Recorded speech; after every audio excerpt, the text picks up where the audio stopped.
Diam itu emas. Anda mungkin tidak asing dengan kalimat ini pemirsa. Lalu bagaimana hal ini jika dikaji dalam sudut pandang Islam?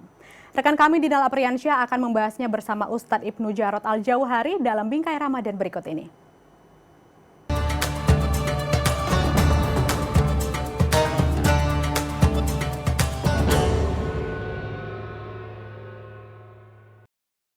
Assalamualaikum warahmatullahi wabarakatuh. Halo pemirsa Bingkai Sumatera, kembali lagi bersama saya Dinal Apriansyah dalam Bingkai Ramadan.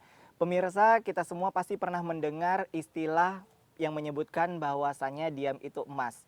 Bagaimana istilah ini jika dikaji dalam sudut pandang Islam? Inilah yang akan menjadi pembahasan kita dalam Bingkai Ramadan kali ini bersama Ustadz kita, Ustadz Ibnu Jarod Al-Jauhari atau yang akrab disapa Uja. Halo Uja, Assalamualaikum, apa kabarnya? Waalaikumsalam warahmatullahi wabarakatuh. Alhamdulillah baik. Bagaimana Mas Dinal kabarnya? Alhamdulillah sehat Uja. Oke, Uja, diam itu adalah emas. Apakah di dalam Islam sendiri ada dalil yang mengimbau umat Islam untuk lebih banyak mendengar daripada berbicara, Uja? Ya, bismillah walhamdulillah wala haula wala quwata illa billah amma ba'd. Diam itu emas, sebuah istilah yang akrab di telinga kita ya, apalagi di kalangan warga negara Indonesia. Nah, menarik sekali kenapa diam itu disebut emas. Mungkin karena Allah Subhanahu wa taala juga menciptakan telinga itu dua, mulut itu satu, disuruh banyak mendengar yang baik-baik ketimbang berbicara yang tidak berfaedah. Tapi ada yang bahaya sekarang. Ada dosa dua jempol namanya. Sering mengetik netizen maha benar tuh kan. Sering mengetik sesuatu berita yang tidak benar, hoax dan lain sebagainya, memfitnah, menggunjing, mengolok-ngolok. Kan Allah sendiri mengatakan di dalam ayatnya tak boleh kita melakukan hal yang demikian. Bisa jadi sesuatu yang kita olok-olok itu jauh lebih baik daripada kita. Ya, mungkin begini juga, istilah diam itu emas diambil, diilhami dari sebuah hadis Rasulullah Shallallahu Alaihi Wasallam. Kalau Rasulullah Shallallahu Alaihi Wasallam telah bersabda, Nabi Shallallahu Alaihi Wasallam, "Mangkana yu'minu billah wal yaumil akhir falyakul khairan aw liyasmut." Kata Nabi, siapa yang beriman kepada Allah dan hari akhir, maka harusnya dia mengatakan yang baik-baik saja atau lebih baik diam. Timbang dia berkata sesuatu yang tak baik, lebih bagus dia diam. Maka diam itu disebut emas. Karena dalam hidup ini banyak dosa-dosa yang hari ini membuat kita muflis. Apa itu muflis? Bangkrut. Di hari kiamat ada orang yang muflis, orang yang bangkrut. Siapa orang yang bangkrut? Orang yang bawa pahala sholat, zakat, haji, puasa, tapi dibalik itu masih mendolimi orang, menyakiti orang, menghardi orang, menggunjing orang, menghina orang, memukul orang, menghardi orang. Pada saat itu pahala yang dia kumpulkan akan ditransfer kepada orang yang didolimi. Oke Uja, terkadang dalam kehidupan bersosialisasi kita kerap mendengar hal-hal yang kurang baik tentang diri kita. Ini perlukah kita menjelaskan kebenaran itu kepada orang lain, Uja? Ya, kalau menyangkut tentang fitnah, tentang tuduhan yang tak mendasar, kita harus menjelaskan kepada mereka. Apalagi fitnah ya, kita harus menjelaskan kepada orang yang memfitnah kita, apalagi seorang public figure dan lain sebagainya. Hari ini orang nggak membunuh secara fisik, tapi hari ini banyak di luar sana orang membunuh karakter. Sehingga asbab dari fitnah atau ujaran kebencian itu sehingga dia itu mematikan karakter kawannya, lawannya. Itulah yang membuat kehidupan bersosial itu rusak.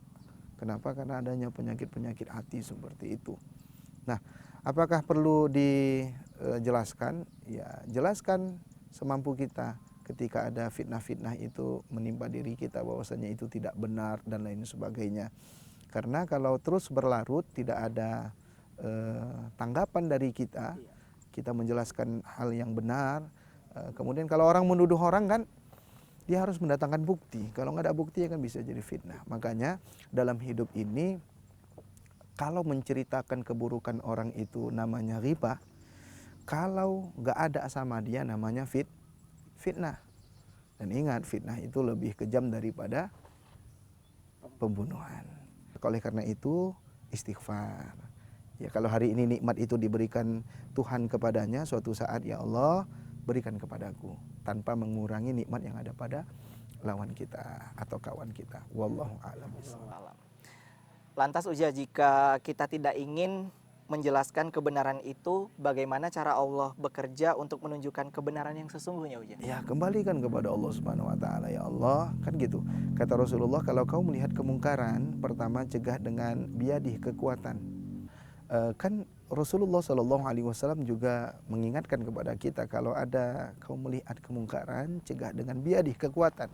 Fa illam yastati, kalau kau nggak sanggup, fabilisani, cegah dengan nasihat, ya, buat statement, ya. Tapi fa illam yastati, kalau kau nggak sanggup juga, fa biqalbi, hatimu menolak perbuatan dia, doakan dia semoga dapat hidayah dari Allah Subhanahu wa taala. Jadi membalas sesuatu itu Mas Dinal dan kita semua bisa dengan cara malaikat atau mau dengan cara iblis. Ya, keburukan dibalas dengan keburukan itu cara iblis. Tapi kalau keburukan dibalas dengan kebaikan, itu caranya yang diajarkan oleh agama kita. Contoh Mas Dinal, Nabi Muhammad berada di Taif. Nabi Muhammad dicaci maki, dilempari kotoran. Kemudian malaikat yang tidak punya nafsu mengatakan, "Hai Muhammad, kalau kau mengadahkan tangan minta kepada Allah, kau izinkan kami angkat 2 gunung ini, akan kami hancurkan penduduk Taif." Jangan, sesungguhnya mereka nggak tahu. Jadi kalau fisik kita yang dihina orang, Rasulullah nggak marah. Tapi jangan coba-coba ketika simbol agamanya yang dihina, maka giroh Rasulullah Shallallahu Alaihi Wasallam itu akan bangkit.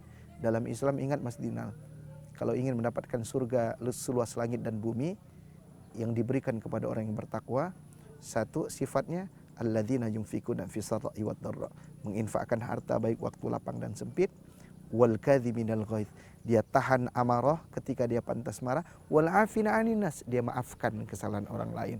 Gitulah cinta kasih yang ditebarkan di Islam yang sangat luar biasa ini. Wallahu a'lam. Pemirsa, demikian tadi bincang-bincang kita bersama Uja dalam Bingkai Ramadan kali ini. Semoga apa yang dikatakan tadi bermanfaat bagi kita semua. Selamat menjalankan ibadah puasa. Wassalamualaikum warahmatullahi wabarakatuh.